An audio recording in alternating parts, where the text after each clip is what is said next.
EU Schengen Zone is planned to expand and become fully operational from 2025. It's been deferred in part because of the Paris Olympics in 2024 and the mayhem that may create, and anybody trying to get a Schengen Zone may well understand that very well. Big changes going on in the Schengen Zone all the time though.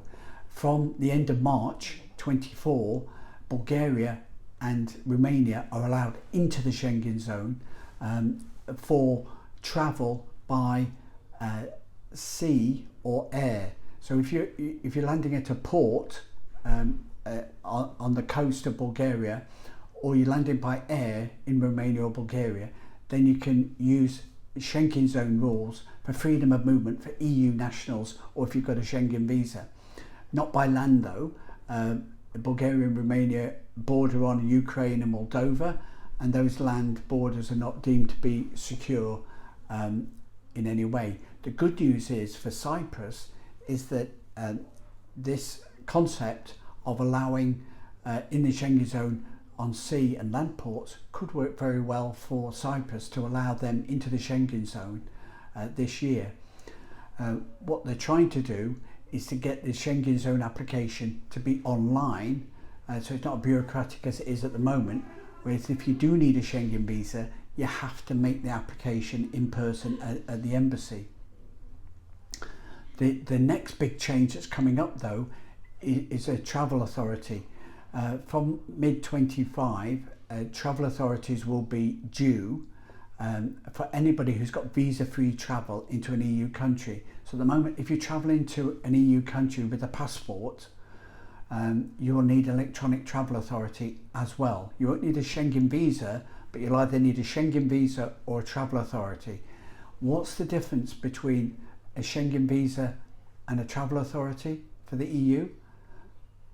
Not much. The travel visa, the EU travel authority is a bit simpler and it's a bit cheaper, but it's still a visa in all but name.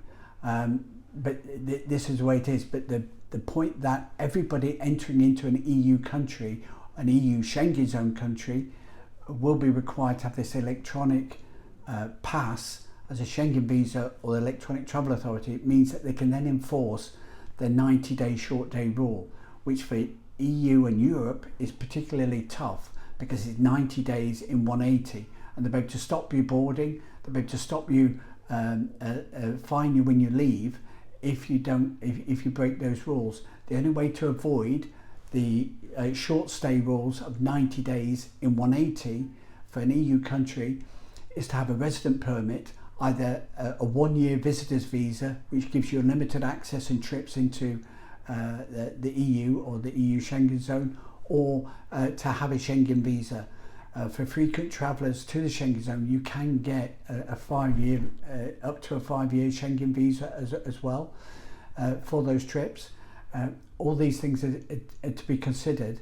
A resident permit in the EU country within the Schengen Zone is the only way to get yourself free access to stay, long stay in a holiday home, working frequent trips abroad is the only way, unless the laws are changed. They may change between now and next year. There's a lot to go on, but at the moment, the best way to protect your interest to visit your overseas property and interact with your business around Europe is to have a residency permit in the EU, or a permanent residency if you're an existing a resident in the EU. If you need more help and guidance on long-term residency permits in Cyprus and the EU, contact us at privatepartnership.com.